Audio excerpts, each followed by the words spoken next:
2 दिन बाद राधिका की शादी थी, लेकिन वो सिर्फ एक बात पकड़ कर बैठी थी कि उसे दहेज में सोने की वॉशिंग मशीन चाहिए, वरना वो शादी नहीं करेगी। राधिका बेटा, ये कैसी पागलों जैसी जिद करके बैठी है तू? अरे क्यों बेचारी को डांट रही हो? बेचारी हमारी इकलौती औलाद है। बेटिया, तुम चिंता मत करो, हम तुम्हारे लिए सोने की वॉशिंग मशीन जरूर ले आएंगे। राधिका के पिता उसी वक्त उठे और अपने सारे खेत उन्होंने बेच दिए। जो भी पैसे थे वो लेकर बाजार में इधर उधर सोने की वॉशिंग मशीन ढूंढने लगे, लेकिन किसी भी दुकान पर सोने की वॉशिंग मशीन नहीं मिली। तभी एक लालची व्यापारी ने उसे भांप लिया। अरे भाई साहब, इधर आओ। क्यों इतना परेशान हो? क्या चाहिए आपको? हमको बेटी को दहेज में देने के लिए एक सोने की वॉशिंग मशीन लेनी है। पूरी मार्केट छान मारी, लेकिन कोई सोने की वॉशिंग मशीन बेच ही नहीं रहा है। लगता है इसका ऊपर वाला माला खाली है। इसे बेवकूफ बना देता हूँ और ढेर सारे पैसे कमा लेता हूँ। अरे क्या सोचने लगे चाचा? पैसे जमा कर दो, 2 दिन बाद तुम मुझसे सोने की वॉशिंग मशीन ले जाना। अब राधिका के पिता को थोड़ी शांति मिली। उसने पैसे जमा कर दिए और खुशी खुशी अपने घर वापस चला गया।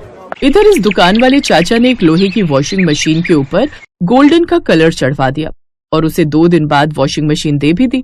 2 दिन बाद ही राधिका की शादी थी, तो वो बहुत ही खुशी खुशी सोने की वॉशिंग मशीन लेकर, जो कि असल में लोहे की थी, अपने ससुराल चली गई। उसके ससुराल के गांव में किसी के पास वॉशिंग मशीन नहीं थी, लेकिन राधिका ने अपनी वॉशिंग मशीन को ससुराल के बाहर रखा और जोर जोर से चिल्लाने लगी, सुनो सुनो गांव वालों, सुनो, तुम लोगों को दूसरों के घरों में दहेज देखने का ज्यादा ही शौक रहता है ना। आओ देखो मैं क्या लेकर आई हूँ अपने मायके से। मेरे बाप ने मुझे दहेज में सोने की वॉशिंग मशीन दी है, सोने की। तुम लोगों ने तो जिंदगी में प्लास्टिक की भी वॉशिंग मशीन नहीं देखी होगी, है ना। राधिका की बात सुनकर वॉशिंग मशीन देखने पूरा गांव इकट्ठा हो गया। थोड़ी देर बाद उसके सास ससुर और पति विनोद ने उसे घर के अंदर बुला लिया। राधिका, अपनी सोने की वॉशिंग मशीन देखकर पूरे गांव वाले हमसे जल रहे हैं। जिसे जलना है जलने दो, मुझे तो बड़ा मजा आ रहा है गांव वालों को जलाकर। राधिका के ससुराल वाले भी थोड़े बुद्धू थे। सोने की वॉशिंग मशीन के चक्कर में विनोद भी इतना पागल हो गया कि अगले दिन वो अपने ऑफिस लंच टाइम पर पहुंचा। उसके बॉस ने उसे हड़का दिया। विनोद, तुमने मुझसे अपनी शादी के लिए 5 दिन की छुट्टी मांगी थी, लेकिन मैंने तुम्हें 7 दिन की छुट्टी दी, फिर भी तुम लंच टाइम पर आ रहे हो। पता है कितना इंपॉर्टेंट प्रोजेक्ट लटका हुआ है तुम्हारी वजह से। अगर काम करने का मन ना हो तो बता दो। अबे बुड्ढे, इतना भड़क क्यों रहा है? मैं तेरे बाप का नौकर नहीं हूं, समझा? तुझे पता है मेरे पास सोने की वॉशिंग मशीन है। अगर मैं उसे बेच दूं ना, तो तेरी ये 2 कौड़ी की कंपनी चुटकी बजाते ही खरीद लूंगा और तुझे पियोन रखूंगा। नहीं करना मुझे तेरे यहाँ काम। विनोद उस नकली सोने की वॉशिंग मशीन के चक्कर में अपनी नौकरी पर लात मारकर चलाया, तो अभी तक उस नकली सोने की वॉशिंग मशीन के जरिए राधिका के माता पिता का घर बर्बाद हुआ, उनके सारे खेत बिक गए। वहीं दूसरी तरफ उसके ससुराल वालों का भी नुकसान हुआ। विनोद की नौकरी चली गई, लेकिन ये सिलसिला अभी यही नहीं थमा। करीब आधी रात में एक चोर उनके घर के अंदर घुस गया। किसी तरह एक बार ये सोने की वॉशिंग मशीन मेरे हाथ लग गई ना, फिर जिंदगी भर मुझे कुछ करना ही नहीं पड़ेगा। मैं चोरी करना भी बंद कर दूंगा, बता रहा हूँ। राधिका के ससुराल वाले खर्राटे मारकर सो रहे थे।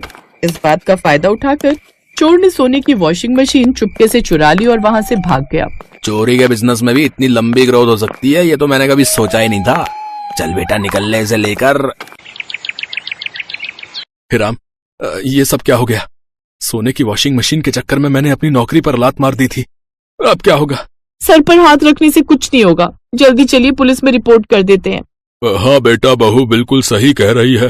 राधिका और विनोद तुरंत पुलिस स्टेशन पहुंच गए। उन्होंने इंस्पेक्टर साहब को सारी बात बताई। ठीक है, मैंने आप लोगों की रिपोर्ट लिख ली है। कोशिश करेंगे जल्द से जल्द आपकी सोने की वॉशिंग मशीन मिल जाए। ठीक है, अभी जाओ यहाँ से। विनोद और राधिका घर वापस आ गए। रात में जब थाने से सभी पुलिस वाले घर चले गए, तब वो पुलिस वाला, मेरी बीवी मुझसे बहुत दिनों से कह रही थी कि वॉशिंग मशीन चाहिए। मैं उसे हर बार मना कर देता था, लेकिन इस बार मैं अपनी बीवी को ये सोने की वॉशिंग मशीन ढूंढकर गिफ्ट कर देता हूँ, जिससे मेरी बीवी मुझसे बहुत खुश हो लेगी। अब उस पुलिस वाले ने सभी हवलदारों को हर नाके हर गली में तैनात कर दिया। उसने खुद भी दिन रात मेहनत की, यहाँ तक कि वो रातों में घर तक नहीं जाता था, और उसका परिणाम ये रहा कि कुछ ही दिनों में उसने उस चोर को सोने की वॉशिंग मशीन के साथ धर दबोचा। पुलिस वाले ने चोर को सलाखों के अंदर डाल दिया और सोने की वॉशिंग मशीन लेकर स्टेशन के बाहर आ गया। लेकिन चुपके से एक न्यूज रिपोर्टर उस पुलिस वाले को बहुत ही ध्यान से देख रहा था। अब ये सोने की वॉशिंग मशीन मैं सरकार के हवाले नहीं, बल्कि अपनी बीवी के हवाले करूंगा। इस मशीन को मैं अपने घर ले जाता हूँ, किसी को रातों रात खबर नहीं लगेगी। उस पुलिस वाले ने वो सोने की वॉशिंग मशीन अपनी गाड़ी में रखी और वहां से चला गया। ये पुलिस वाला तो उस चोर से भी बड़ा चोर निकला। कल ये खबर पूरे शहर में सनसनी फैला देगी। राधिका और उसके ससुराल वाले उस वॉशिंग मशीन को लेकर अभी भी बहुत परेशान थे, लेकिन पुलिस वाले ने वो मशीन राधिका को ना देकर अपने घर लेकर चला गया। लेकिन अगली सुबह जब वो लोग सोकर उठे तो टीवी पर एक न्यूज चल रही थी। डीजीपी साहब भी वो खबर टीवी में देख रहे थे। जब पुलिस वाले ही सबसे बड़े चोर बन जाएं, तब हम इंसान भला उनसे क्या उम्मीद करेंगे। ये वीडियो देखिए, गांव में किसी की सोने की वॉशिंग मशीन चोरी हो गई थी। उन बेचारों ने पुलिस में रिपोर्ट लिखाई।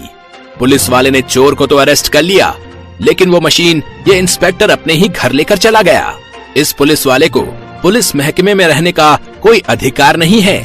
ये सुनकर डीजीपी साहब को बहुत गुस्सा आया और उसे पुलिस की नौकरी से बर्खास्त कर दिया। अब तक उस नकली वॉशिंग मशीन की वजह से राधिका के मायके वाले, राधिका के ससुराल वाले तो बर्बाद हुए, वो चोर और पुलिस वाला भी बर्बाद हो गया।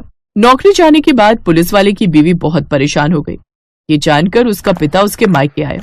उसका बाप कोई और नहीं बल्कि वही था जिसने वो वॉशिंग मशीन राधिका के बाप को चूना लगाकर बेची थी।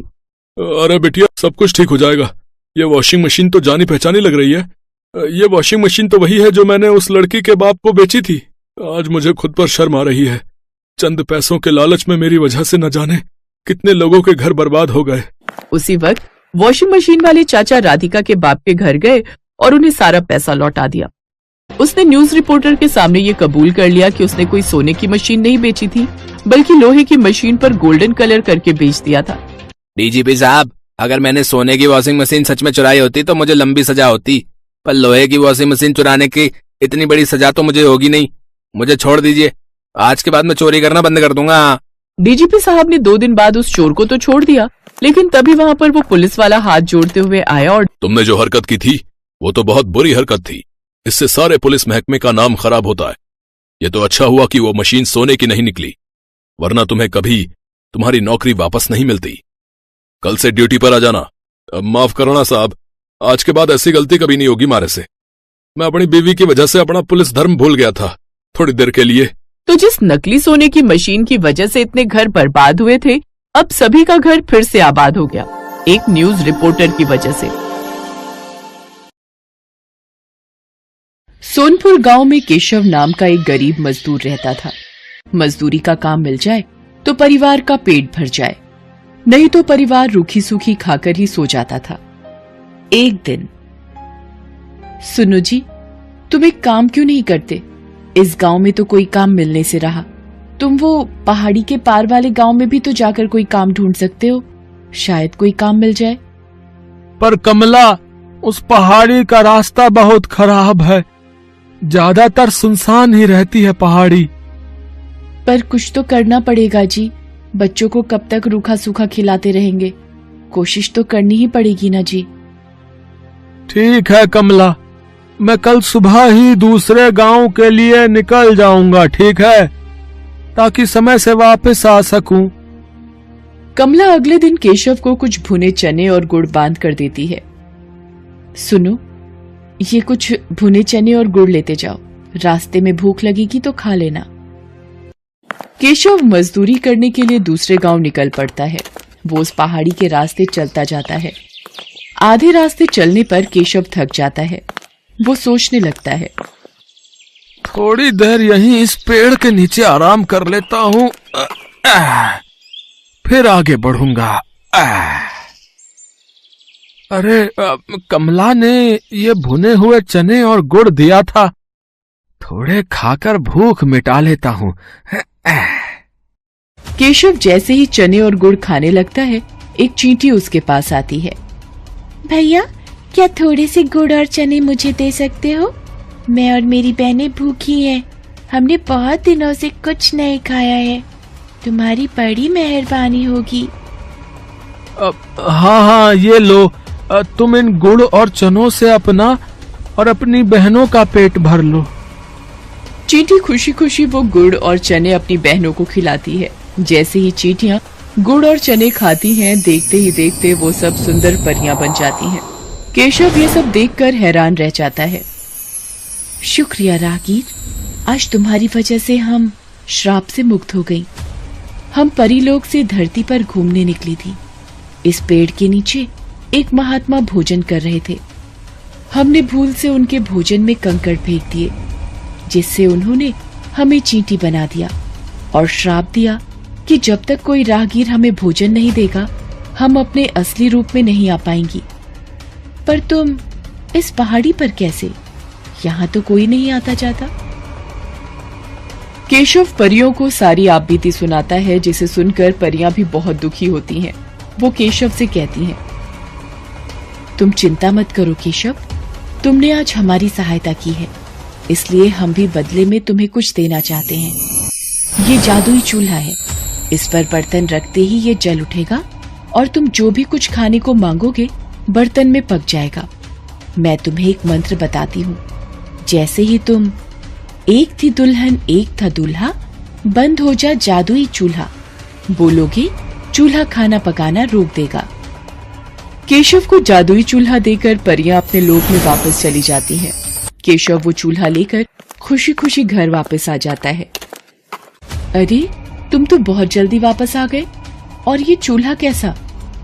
अरे कमला रुको, मैं तुम्हें एक जादू दिखाता हूँ। तुम एक पतीली लेकर आओ। हाँ। कमला एक खाली पतीली लेकर आती है। केशव पतीली को जादुई चूल्हे पर रखता है और चूल्हा जल उठता है। केशव दाल बोलता है और पतीली दाल से भर जाती है। केशव एक एक करके चूल्हे पर बर्तन रखता जाता है और मिनटों में सारा खाना बनकर तैयार हो जाता है। ये देखकर कमला और बच्चे बहुत खुश होते हैं। देखा कमला, मिनटों में सारा खाना इस चूल्हे पर तैयार हो रहा है। और कुछ चाहिए तो बोलो। बस बस, अभी इतना बहुत है हमारे लिए। ठीक है, मैं इस चूल्हे को अब बंद कर देता हूँ। एक थी दुल्हन एक था दूल्हा, बंद हो जा जादुई चूल्हा। केशव मंत्र बोलता है और चूल्हा बंद हो जाता है। अब केशव के परिवार को भूखा भी नहीं सोना पड़ता था। एक दिन, सुनो जी, मैं सोच रही हूँ क्यों ना हम एक चाय का ढाबा खोल लें। इस चूल्हे पर चाय और पराठे बनाकर बेचा करेंगे। इससे थोड़ी कमाई भी होनी शुरू हो जाएगी और तुम्हारी काम की तलाश भी बंद हो जाएगी। कह तो तुम ठीक रही हो कमला, बिल्कुल ठीक है। अब मैं एक दुकान किराए पर ले लेता हूँ। जो पैसे आएंगे उससे किराया भी भर देंगे और घर खर्च भी निकल आएगा। केशव घर के नजदीक ही एक छोटी सी दुकान किराए पर ले लेता है और जादुई चूल्हा रखकर चाय बनानी शुरू कर देता है। धीरे धीरे केशव का चाय नाश्ते का ढाबा चल पड़ता है। आने जाने वाले लोग केशव के ढाबे पर रुककर चाय पराठे खाया करते थे। जिन गरीबों के पास पैसे नहीं होते थे, केशव उन्हें मुफ्त में ही खाना बांट दिया करता था। उसे अपनी गरीबी के दिन याद थे। धीरे धीरे केशव की गरीबी की हालत में सुधार होने लगता है। एक दिन, अरे भाई केशव, कैसे हो? अरे मोहन, अरे तुम शहर से कब आए भैया? है, गांव का तो रास्ता ही भूल गए लगता है। बस काम से फुर्सत ही नहीं मिलती। वो तुम्हारी भाभी को यहाँ गांव में कुछ काम था ना, तो 2-1 दिन के लिए आए हैं। मैंने सुना है तेरे तो वारे न्यारे ही हो गए हैं। तूने ढाबा खोल लिया यार, जिसकी चर्चा पूरे गांव में हो रही है। हाँ मित्र, बस सब भगवान की कृपा है। बात कुछ और ही है। ये ऐसे नहीं मानेगा, मुझे सच का पता लगाना ही होगा। अगले दिन केशव ढाबे पर जाता है। मोहन भी उसके पीछे पीछे जाता है। अरे मोहन, अरे इतनी सुबह सुबह। मैंने सोचा कल वापस शहर जा रहा हूँ, तो आज तुम्हारे ढाबे पर ही चाय नाश्ता कर लूं, है कि नहीं? पता नहीं शहर से फिर कब आना हो। हाँ मोहन, बिल्कुल बिल्कुल भाई, ये भी कोई कहने की बात है। अरे तुम बैठो, मैं तुम्हारे लिए चाय और पराठा लेकर आता हूँ ना। केशव ढाबे की रसोई में चला जाता है। मोहन केशव को छुपकर देखने लगता है। ये क्या जादू है? केशव ने इस चूल्हे पर पतीली रखी और खाली पतीली चाय से भर गई। अरे अब ये तवा रख रहा है, ये क्या पराठा भी बन गया? ये तो कोई जादुई चूल्हा है। अच्छा, तो ये बात है।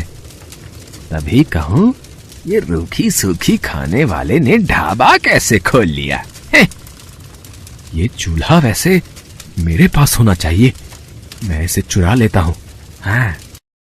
शाम को जब केशव घर लौट जाता है, मोहन रात के वक्त चूल्हा चुराकर पत्नी के साथ शहर भाग जाता है।